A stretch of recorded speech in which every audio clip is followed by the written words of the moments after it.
Hi, what's up? It's your host, Torry, and who is ready to be petty? Okay. Already lost all the new listeners. Just my old friends. How's it going, everybody? I feel like I am that TikTok where it's like, hey, how's everyone doing? Or how y'all doing? Something like that. I'm old, so I don't understand TikTok. So that was my best impression. I was trying to show someone a TikTok the other day. We're just already on the little bit of a side tangent here. I was trying to show someone a TikTok the other day, and I was like, oh, I saw the funniest TikTok yesterday. Let me pull it up.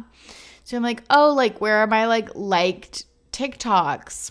And I couldn't find it. And they're like, wow, you're way too fucking old to be using this app. And I was like, yeah, you're right. And then today I saw this really cute one and I just felt like I should comment on it. So I was trying to comment and I didn't know where the send button was or how to post the comment. And I was like, holy fuck. I cannot believe that I'm actually aging out of social media. Okay. Anyways. Let's get back into it. I'm back.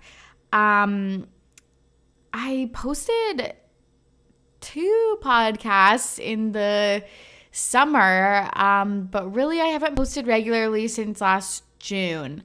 My B. A lot happened. I started a new job. I got into something that I'm going to talk about later on. It's going to be a full episode. Something called the Survivor Org community, which if you're cool, you don't know what that is. But I do plan on doing an entire episode on it because it is so funny and so juicy and so interesting. And I think you'll all enjoy it. But yeah, I've been playing online Survivor and just living my, I'm not going to say best life, because that would be a lie, but living a life. And I just felt it was tough to, pick up the microphone and say something. So this is going to be short and sweet. I promised myself that if I started podcasting, I could just do something small and manageable to edit, just to ease myself back into it. So if you're new around these parts, welcome to Ready to be Petty. As I mentioned before, I'm your host, Torry. Today we're going to be talking about a lot of fun things. I was just going to say COVID-19. That's not fun. We're going to be talking about The Bachelor, COVID-19, and I think that's it. Again, like I said, short and sweet. It's been a while, so I'm just, want to test the waters. I literally plugged in my microphone to my laptop and it said setting up new device. So that's how long it's been since I've podcast. My laptop didn't even recognize the microphone I've been using for a year. So it's day 2 for me of real social distancing, and it's tough times. As many of you probably know, I live in Victoria, BC, Canada, on a tiny island called Vancouver Island on the west coast of the country. I don't know, just this week it's really ramped up the pandemic that is going on, the outbreak of COVID-19, and just today, my province declared a state of emergency. So we are really canceling all big events. All the universities and schools have closed. Most people are working from home if that's possible for them.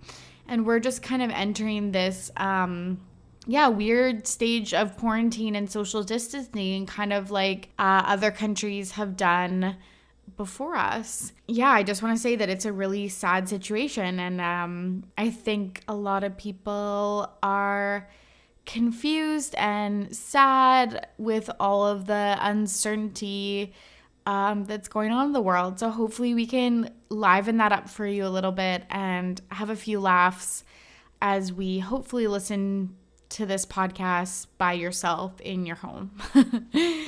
It's day 2 of me working from home and like, again, like really not doing too much. My yoga studio is closed. My gym is closed. My Spanish classes have moved to online. So it's real. It really is real. My favorite pizza place just closed. So times are getting tough. A lot of people have been, as everyone knows, like panic buying food. What was the thing that you panic bought this week? It was very chaotic for me. I missed the whole, I was probably being too laissez-faire, to be honest, about stocking up on things, which is honestly weird for this anxious little gal with a teach of hypochondriacism, because I feel like people would expect the opposite. But by the time I got to the grocery store, and it was, my duty to stock up on foods, like I just literally bought the most random shit. I bought 2 cans of soup, which is good, some loaves of bread, the largest bag of mini eggs that you could ever see, which I've already consumed half of.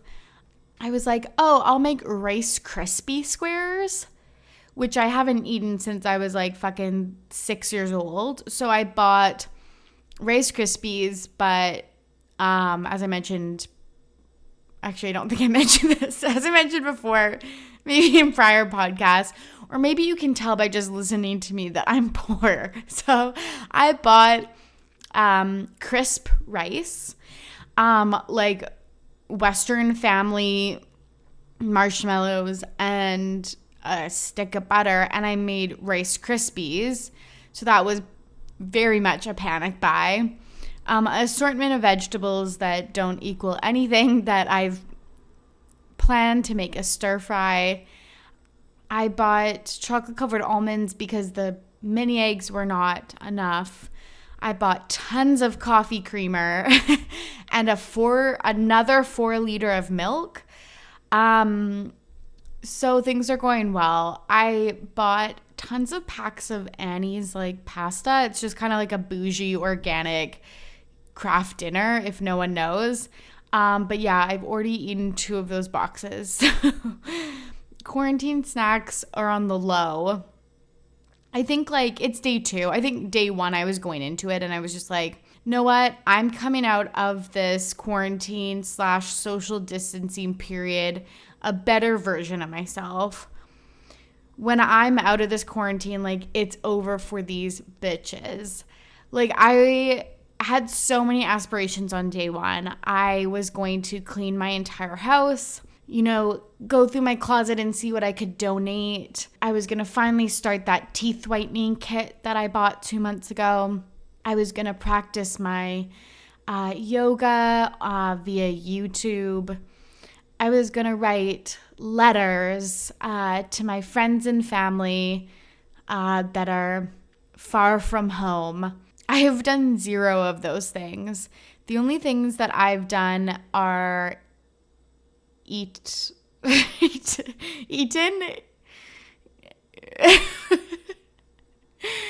only thing I've done is ate, ? All of my quarantine snacks that were for fun when I was really feeling it. Sat in a full gray suit and sat on my phone. The one thing that I will super, super advise, other than washing your hands, everybody, is don't look at your phone screen time. That app or that situation that you have on your iPhone that tells you how much screen use you've been doing? Don't look at that. Oh my God, did that just take me down a fucking peg? I'm leaving this quarantine 20 pounds heavier, and my confidence has never been lower. Let me tell you that. I'm going to need a Lizzo pep talk to be able to reemerge into society after this quarantine. That much we know. But I've consumed so much social media that I feel very in the no, even though like everything sucks right now. Like The Bachelorette, we finally get Claire Crawley, which I want to talk about later, postponed. Survivor season 41, filming postponed. Vanessa Hudgens ruining her career in one fell swoop, saying that it's okay the virus is killing people on Instagram Live, which is absolutely wild. So yeah, it is tough times around here. I didn't watch The Bachelor this season. I had completely no interest in watching Pilot Pete. I was probably only going to watch if I was podcasting about it. And I wasn't podcasting. So I just felt like it was something that I didn't want to watch. And then I realized I haven't watched a full season since, if you can believe it, fucking Ari Lewandike or whatever, which is actually wild to me. Like, that was the last full season that I watched, which seems like fucking like 5 years ago, because I didn't even finish Becca Kufrin's season. And like literally like who even came after that, right? But like literally who came after that? Oh, the football player. With Cassie. Jumped over the fence. Colton. Yeah, I straight up haven't seen a full season since Ari, which, yeah, I think is so wild, because I've been a part of Bachelor Nation for many years, but Peter's season just like wasn't doing it for me. I do wish I watched Hannah B's, like I stan, but Peter, it just was not it, sis. I did read a lot about the finale though, which was like hella annoying that it couldn't be spoiled. The finale was just so overproduced. Maddie leaving, cool. Peter feeling pressured to propose to Hannah Ann, cool. Peter being a hot mess express after and dumping Hannah Ann, cool. Chris Harrison reaching out to Maddie saying that Peter still wants to be with her. Probs not. Like, I just didn't believe that storyline. And then them kind of like trying to pose that they're like back together and then like literally breaking up 48 hours later is just wild. It was TV that I didn't want to watch. Barb, don't even want to go there, but I will say a few things. She is so overbearing. Peter is 28 and still lives at home.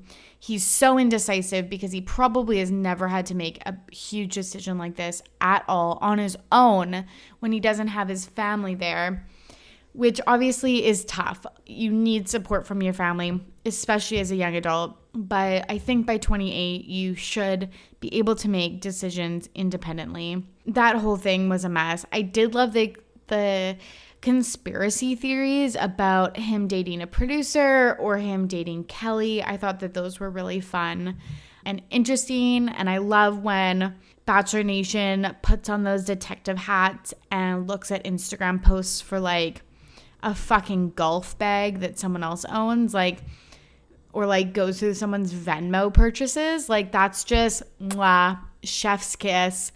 That's just beautiful work and just the most interesting thing to me. Like, I could watch a 2-hour YouTube video just diving into somebody's Venmo receipts. This is sad. As I'm expressing this verbally, this is like, this ain't great. But I just think that the whole thing was annoying. The cherry on top of the sundae for me was when the next day fucking Maddie was hanging out with Selena Gomez. Like, she was on Selena Gomez's Instagram.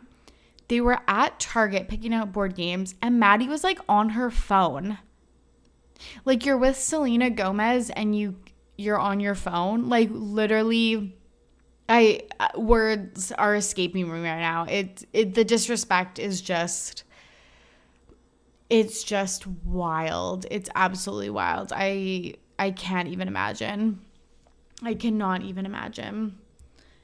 All the best for Peter. He, seems like a nice guy, and I hope he figures it out. And I do feel really bad that he's getting a bunch of hate, and I don't want him to be sad, but your season was, like, not good at all.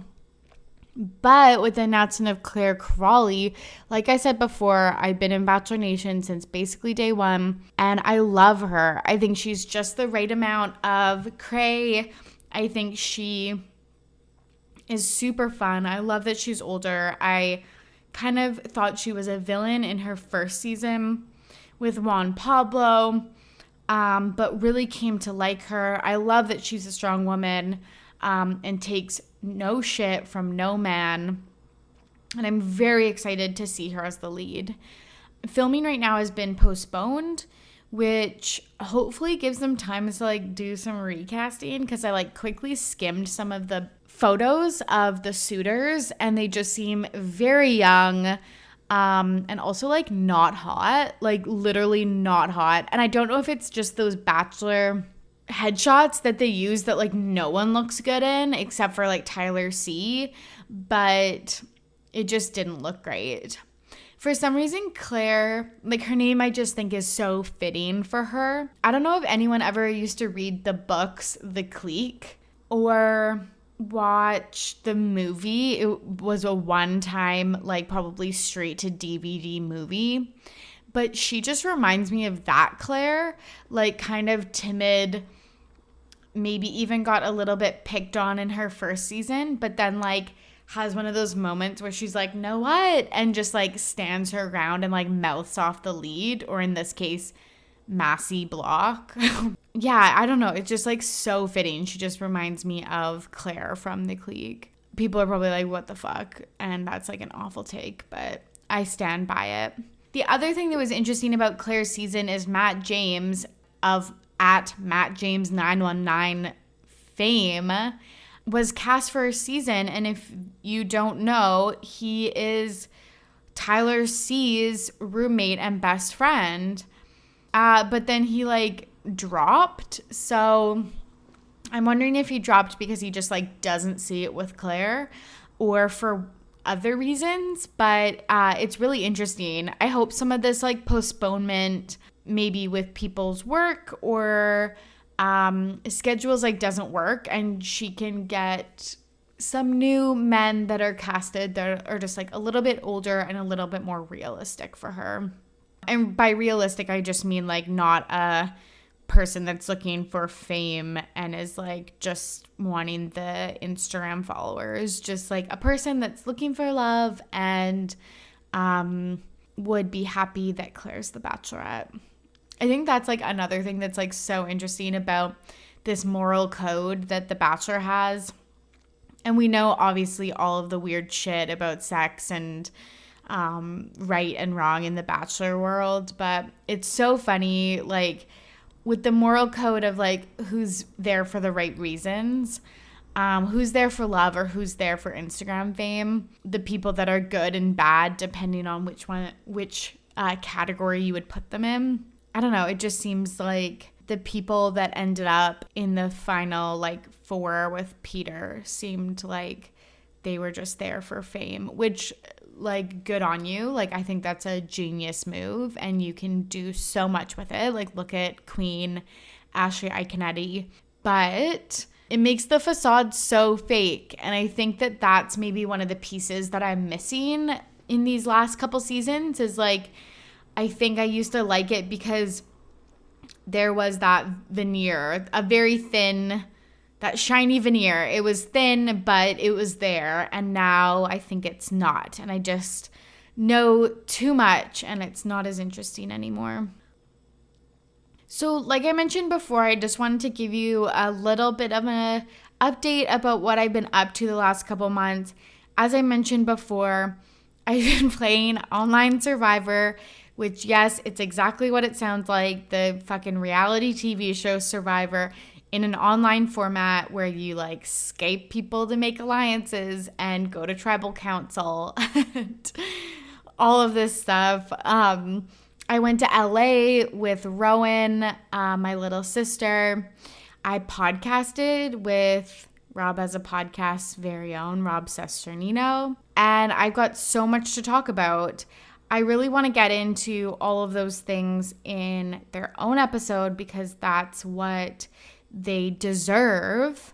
But with this online survivor, it being on Skype, the audio only podcast was calling my name. I'm ready to go back. I'm serving quarantine looks and it ain't cute.